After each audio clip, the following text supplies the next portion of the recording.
ಒಂದು ಹಸುವಿನ ಜೀವನ ಯಾವ ರೀತಿ ಇರತ್ತೆ ಅಂದ್ರೆ, ಅದು ಕರುವಾಗಿ ಹುಟ್ಟತ್ತೆ. ಸಪೋಸ್ ಏನಾದ್ರೂ ಅದು ಮೇಲ್ ಕಾಫ್ ಆದ್ರೆ ಮನುಷ್ಯನ್ ಪ್ರಕಾರ ಅದು ಯೂಸ್ ಫಾರ್ ನಥಿಂಗ್, ಅದರಿಂದ ಯಾವ್ದೇ ರೀತಿ ಯೂಸ್ ಇಲ್ಲ.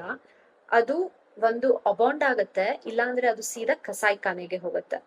ಸಪೋಸ್ ಏನಾದ್ರೂ ಅದು ಫಿಮೇಲ್ ಕಾಫ್ ಆದ್ರೆ ಮನುಷ್ಯ ಅದನ್ನ ಇಟ್ಕೋತಾನೆ, ಯಾಕಂದ್ರೆ ಅವನ್ಗೆ ಅದರಿಂದ ಬೆನಿಫಿಟ್ ಇದೆ.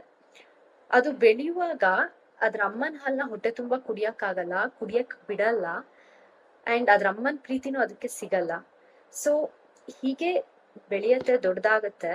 ಅಂಡ್ ಅದು ಏಜ್ಗೆ ಬಂದಾಗ ಮನುಷ್ಯ ಅದ್ರ ರೀಪ್ರೊಡಕ್ಷನ್ ಏಜ್ಗೆ ಬಂದಾಗ ಅದನ್ನ ಬ್ಯಾಕ್ ಟು ಬ್ಯಾಕ್ ಪ್ರೆಗ್ನೆಂಟ್ ಮಾಡಿಸ್ತಾನೆ, ಯಾಕಂದ್ರೆ ಹಾಲ್ಗೋಸ್ಕರ.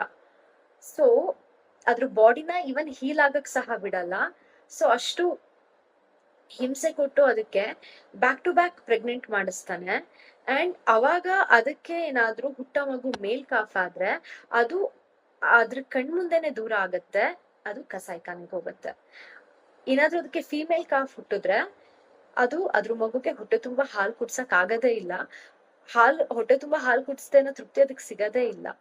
ಸೊ ಅದ್ರ ಜೀವನ ಹೀಗೆ ನಡೀತಾ ಇರತ್ತೆ. ಅಂಡ್ ಒಂದಿನ ಅದಕ್ಕೆ ಏಜ್ ಆಗತ್ತೆ ಅಂಡ್ ಅದ್ರದ್ದು ರೀಪ್ರೊಡಕ್ಷನ್ ಕೆಪಾಸಿಟಿ ಸ್ಟಾಪ್ ಆಗತ್ತೆ. ಹೀಗಿರುವಾಗ ಇನ್ ಅದರಿಂದ ಏನು ಯೂಸ್ ಇಲ್ಲ, ಇನ್ ಅದರಿಂದ ಹಾಲ್ ಬರಲ್ಲ ಅಂತ ಆದಾಗ ಅದು ಸೀದಾ ಹೋಗದೆ ಕಸಾಯಿಖಾನೆಗೆ. ಅದ್ರದ್ದು ಯೂಸ್ ಮುಗಿದ್ಮೇಲೆ ಇವನ್ ಒಂದಿನ ಸಹ ಅದಿನ್ ಭೂಮಿ ಮೇಲಿರಲ್ಲ. ಇಲ್ಲಿ ತನಕ ಮನುಷ್ಯ ಅದ್ರದ್ದು ಗಂಜಲ ಸಹ ಬಿಟ್ಟಿರಲ್ಲ, ಇವನ್ ಅದು ಸಹ ಮೆಡಿಕಲ್ ಪರ್ಪಸ್ಗೆ ಎಕ್ಸ್ಪೋರ್ಟ್ ಆಗ್ತಾ ಇದೆ.